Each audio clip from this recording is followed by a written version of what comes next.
Jake Trotter from ESPN talking about what he thought the Browns should do in the 2025 draft.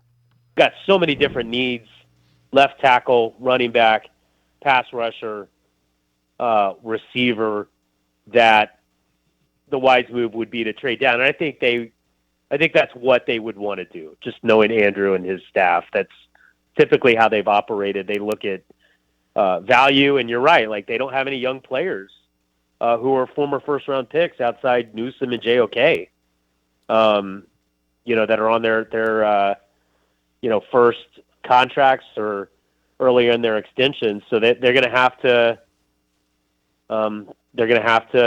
make hay with some trade backs. JOK was a second-round pick. Jerry Jeudy was a first-round pick. I think that's overblown. They have the most draft capital of any team in this draft. It's go time for Andrew Berry. You got to make this. This has to be a foundational draft, and you're in a different place. You were kind of adding pieces, thinking you were building to make a run. Now you better build the foundation.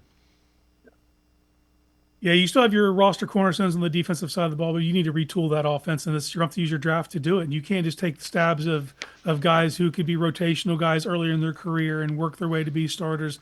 You need to come out of this draft with starters if you're Andrew Berry.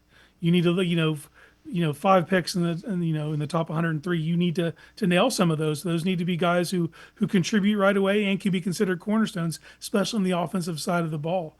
And this isn't an overly heavy draft either, So you got to really make value. You got to find the pieces, do the work, get your scouting department. They need to come out with things that will fit and implement into what they envision this offense to be. These got to be pieces that are kind of fit in seamlessly and are able to integrate and hit the ground running. If you walk out of this draft, with all these picks, and you walk out with 2 players that really see time and the rest of the guys are considered development players, even if those 2 guys hit, this would be considered a failure.